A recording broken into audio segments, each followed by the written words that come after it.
Chris Kyle adalah penembak jitu Angkatan Laut AS saat ini, dalam misi yang sangat penting di negara dunia ketiga. Dia berada di atap sebuah gedung, mempelajari jalur konvoi AS yang mungkin dalam bahaya.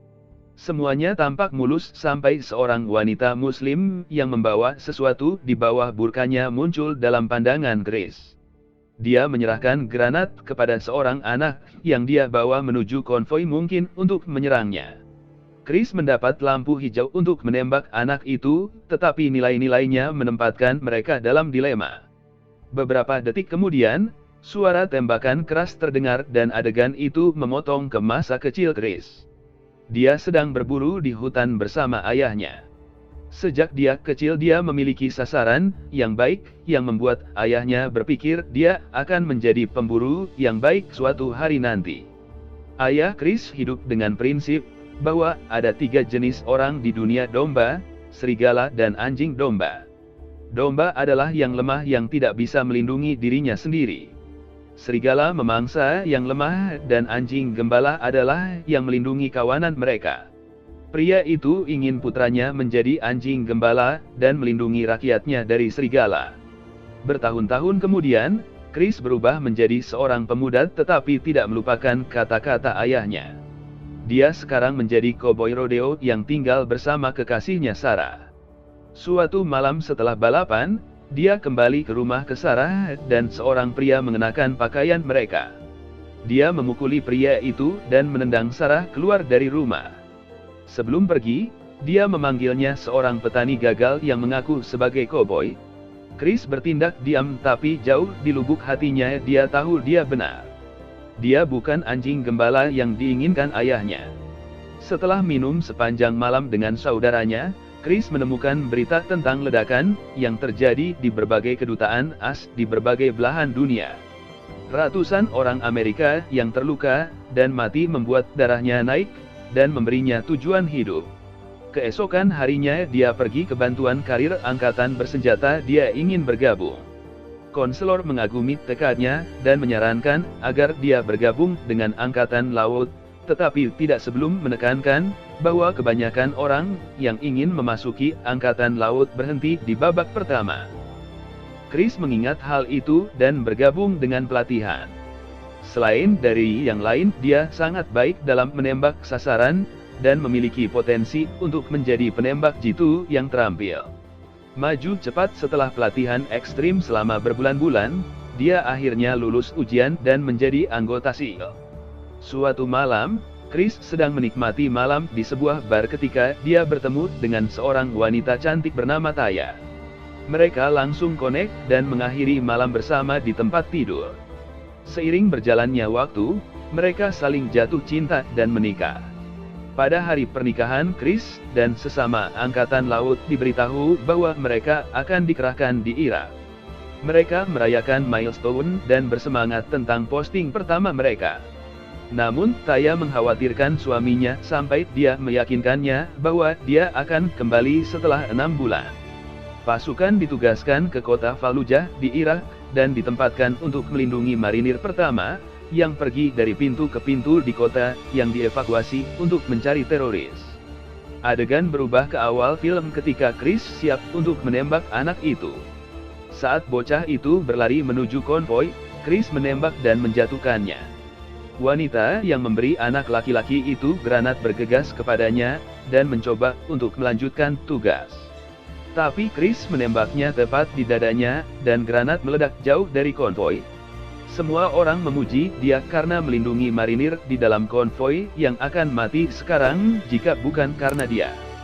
Namun, yang bisa dipikirkan Chris hanyalah bocah yang sudah mati itu.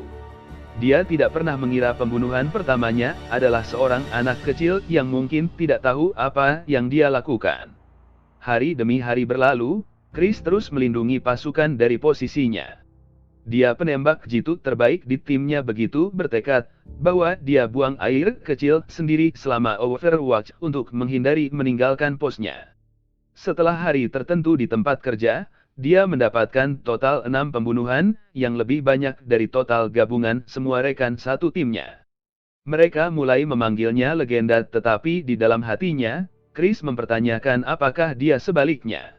Kemudian suatu hari, dia mendapat telepon dari Taya yang mengejutkannya dengan mengungkapkan bahwa dia hamil. Mereka mulai berbicara di telepon sering menjaga satu sama lain meskipun mereka tidak bersama-sama. Dalam adegan berikut, tim penembak jitu sedang dalam pertemuan di mana mereka diberitahu tentang seorang pemimpin Al-Qaeda bernama Zarqawi. Target utama mereka adalah pemimpin dan letnannya, jadi jika menemukan sesuatu yang mencurigakan terkait pasukannya mereka harus bertindak. Tim melanjutkan pencarian dari pintu ke pintu pada hari berikutnya, sementara Chris melindungi mereka dari jauh.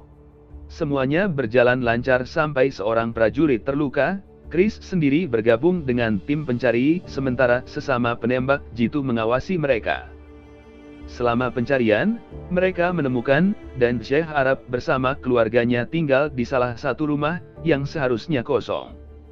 Tukang jagal ternyata adalah salah satu bawahan Zarqawi yang bisa berguna untuk menemukan orang utama.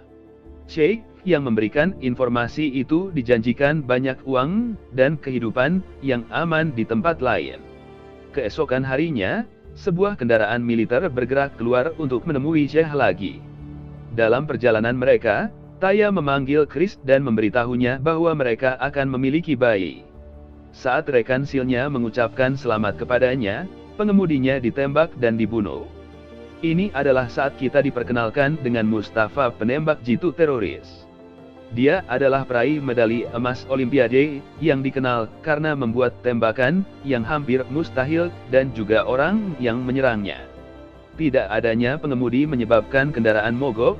Taya yang masih ditelepon panik dan bertanya kepada Chris apakah dia baik-baik saja, tetapi hanya mendengar suara tembakan sebagai balasan. Chris entah bagaimana berhasil menemukan tempat persembunyian dan memata-matai saingannya.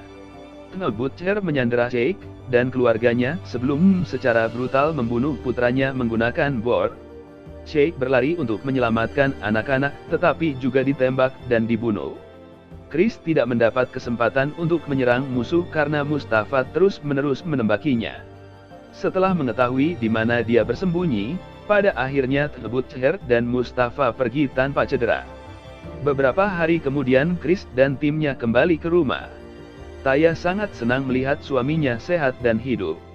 Namun setelah tinggal bersamanya selama beberapa hari, dia menyadari bahwa dia bukanlah orang yang sama sebelum ditugaskan. Dia berubah menjadi pria murung yang mengeluh tentang segalanya, dan lupa bagaimana menikmati hidup. Jelas bahwa hal-hal yang dia lihat, dan hal-hal yang harus dia lakukan telah ada di kepalanya, dan mengubahnya sebagai pribadi. Dalam adegan berikut, pasangan itu kembali dari perjalanan ke rumah sakit ketika Taya melahirkan. Chris memutar mobil kembali, dan beberapa jam kemudian seorang bayi laki-laki yang cantik lahir. Di rumah, Taya mendorong Chris untuk berbicara tentang perasaan dan pengalamannya. Dia pikir membiarkan semuanya keluar akan membantunya, tetapi mengklaim bahwa dia tidak ingin masuk ke kepalanya, dan menolak percakapan. Segera setelah itu, dia diberitahu bahwa tim mereka akan menuju ke Irak lagi. Taya tidak ingin dia pergi, tetapi tahu bahwa dia setia pada pekerjaannya. Setelah mendarat di Irak, mereka diberitahu bahwa misi mereka adalah untuk berburu Butcher, dan Chris memimpin tim kali ini. Ternyata kepala Chris telah diberi hadiah oleh Al-Qaeda karena dia telah membunuh banyak orang mereka. Selama patroli pertama tempat tinggal Butcher, mereka menemukan sebuah keluarga. Kepala keluarga mengklaim bahwa mereka tidak melakukan apa-apa terhadap teroris. Tim mempercayainya sampai Chris melihat tanda di bahunya yang terlihat seperti terluka dalam perang.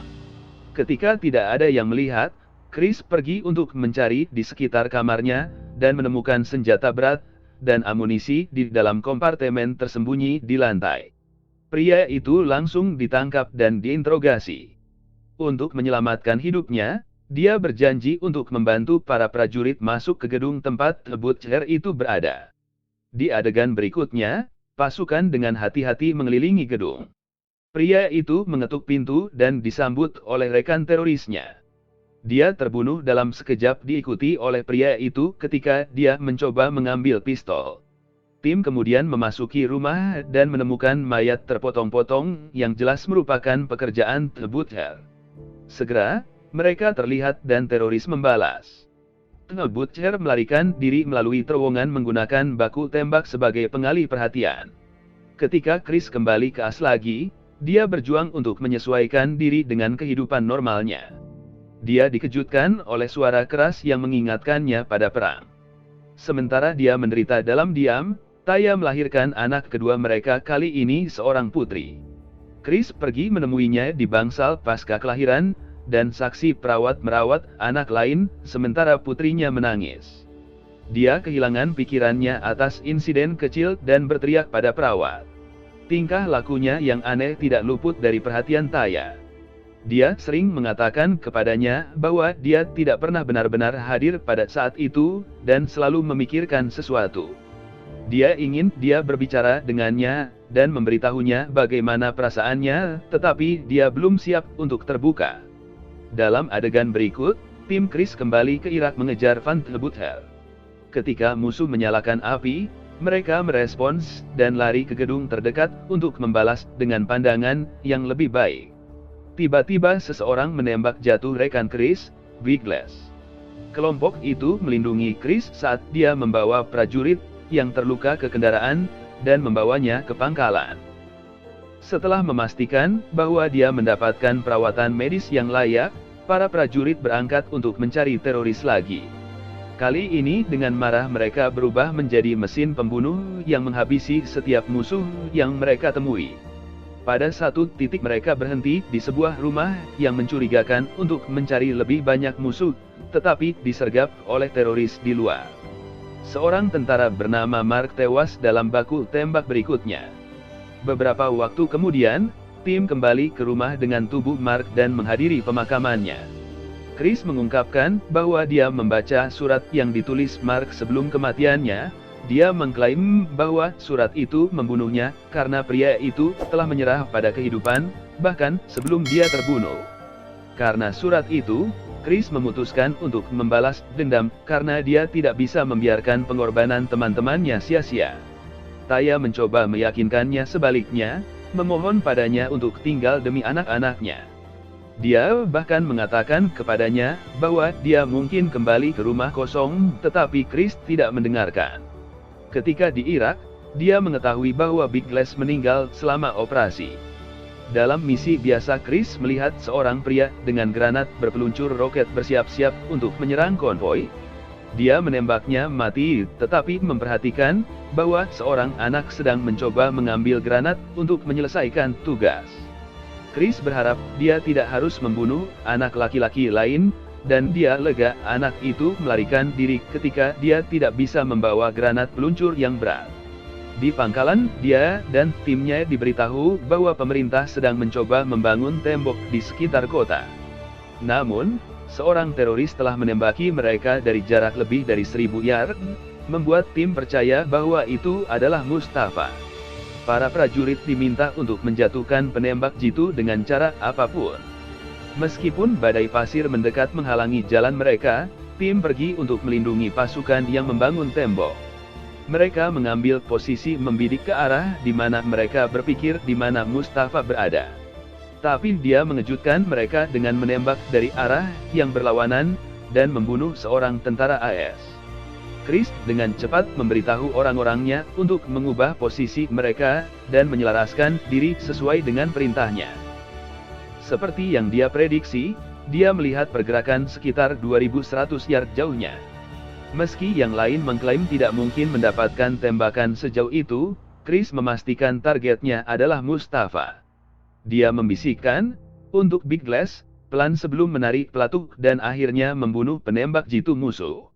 Namun, ini juga menyebabkan teroris lain mendengar suara tembakan dan mengerumuni atap.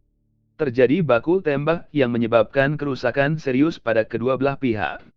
Pasukan akan kehabisan amunisi ketika badai pasir menghantam mereka. Chris percaya bahwa dia akan mati dan menelpon Taya, mengatakan padanya bahwa dia siap untuk pulang ke rumah selamanya. Tetapi tepat setelah panggilan itu mereka memutuskan untuk menggunakan badai untuk menyamar dan melarikan diri. Chris tertembak selama kekacauan, tetapi untuk keberuntungannya, para prajurit melihatnya berlari ke arah mereka dan menariknya ke atas. Adegan dipotong menjadi beberapa bulan. Chris sedang minum di bar ketika dia mendapat telepon dari istrinya. Dia masih menderita PTSD karena perang, dan suara keras apapun membuatnya takut. Taya mendorongnya untuk pergi ke psikiater yang banyak membantunya. Dia juga bergabung dengan kelompok pendukung veteran perang, dan berbicara dengan mereka membuatnya merasa terlihat. Seiring waktu, dia mengatasi trauma, dan mulai menjalani hidup dengan bebas meskipun kita tidak dapat kembali ke dirinya yang muda dan riang setelah semua yang dia lihat. Chris terhubung kembali dengan keluarganya, dan pindah ke rumah baru bersama mereka. Dia juga membawa putranya untuk berburu seperti yang dia lakukan dengan ayahnya. Pada tanggal 2 Februari 2013 seorang mantan marinir muda dan bermasalah datang menemuinya. Chris memberitahu istrinya bahwa dia akan kembali pada malam hari, tetapi tidak pernah kembali. Kemudian terungkap bahwa mantan marinir yang Chris coba bantu, membunuhnya. Pada adegan terakhir, kita diperlihatkan gambar kehidupan nyata Chris Kyle, pemakamannya, dan Taya menyampaikan pidato untuk mengenangnya. Subscribe untuk lebih banyak video seperti ini, aktifkan notifikasi dan tinggalkan like untuk membantu channel ini. Terima kasih telah menonton.